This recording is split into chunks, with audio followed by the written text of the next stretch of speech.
my name's Sade Kangas, and this is going to be my History 1101 Outside Research Project. So, the topic of the day is pozole. It is a Native American dish, most commonly associated with the Aztecs, or as we talked about, it was called the Mexica. They have this dialect called, and I'm so sorry if I butcher this, I can never pronounce anything to save my life, but I'm going to try. So the Nahuatl? Yeah, sure.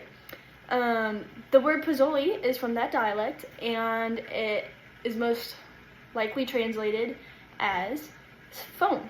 So this is because the corn called hominy, which is apparently popular, but I've never heard of it, gets steamy and it foams. So therefore, foam. Makes sense. And as I said, it is most commonly associated with the Mexica or the Aztecs, and they were a highly religious tribe. So they would, sacrifice people in the name of the gods, and then they would kick their body down the pyramids and stuff. But first they would cut the bodies and eat the human meat, for better words. Yeah, but today you don't have to worry about that. I'm not cutting human meat, don't worry. We're gonna use pork, which isn't what they used at first. They actually used game meat, but with the conquering of the Spanish, they kind of changed that. They made it pork. So there's a lot of different pozoles. There's green, bean. I can't remember what any of the others off the top of my head, but there's a lot of forms. But today I'm gonna be making the red pozole, or pozole rojo, or they switch around, but I don't really know which one to use.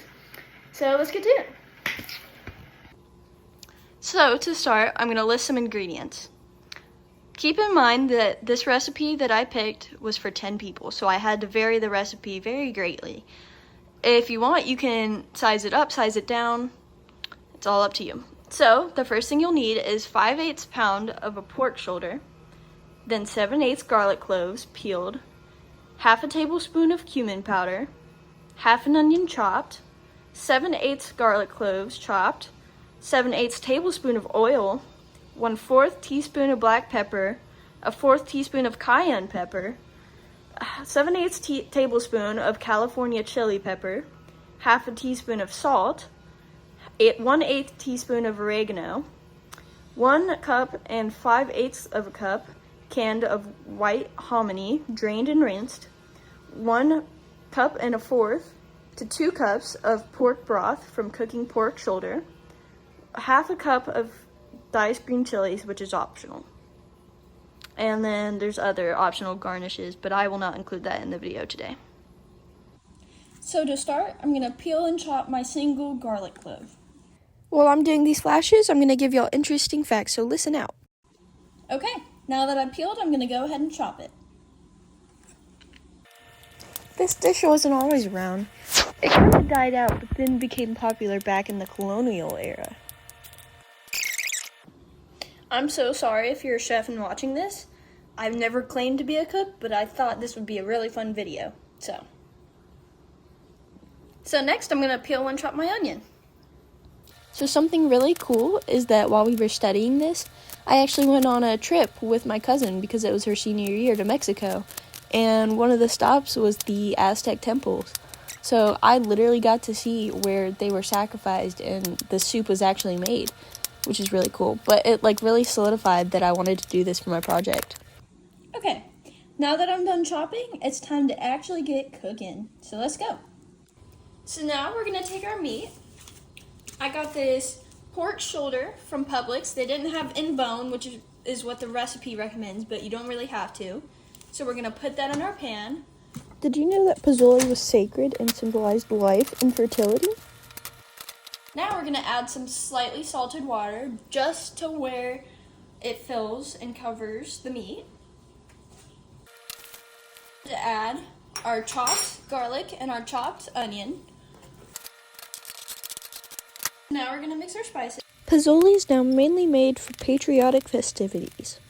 Okay, so now that we've done that, we're gonna turn the stove to medium heat, and then we're gonna skim off any foam that rises, and we're gonna cover it for 45 minutes.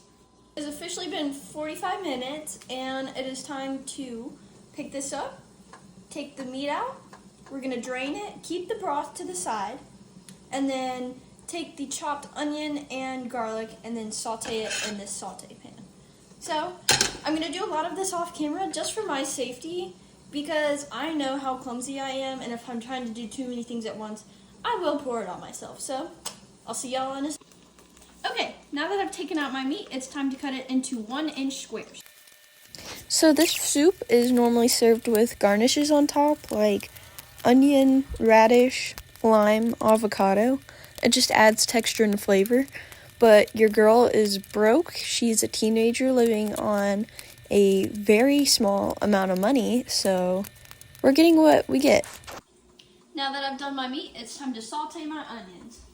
So historians say that in honor of the Aztec god Xipi, Aztecs brought pozole to the Emperor Moctezuma as a food offering. So now that my onions and garlic have been sauteed, I'm going to add it back to the broth, which is on medium heat, and then add my pork and add my hominy, which is a big part of this soup.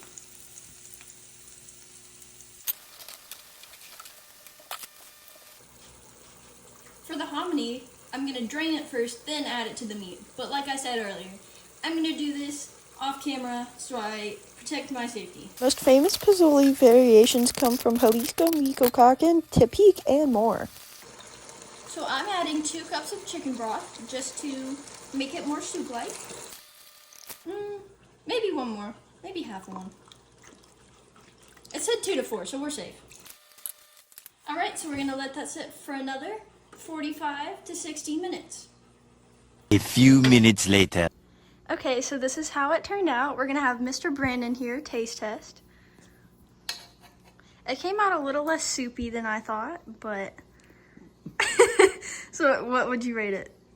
10 out of 10. 10 out of 10. Okay, so that's pozole. That's my project. Yay!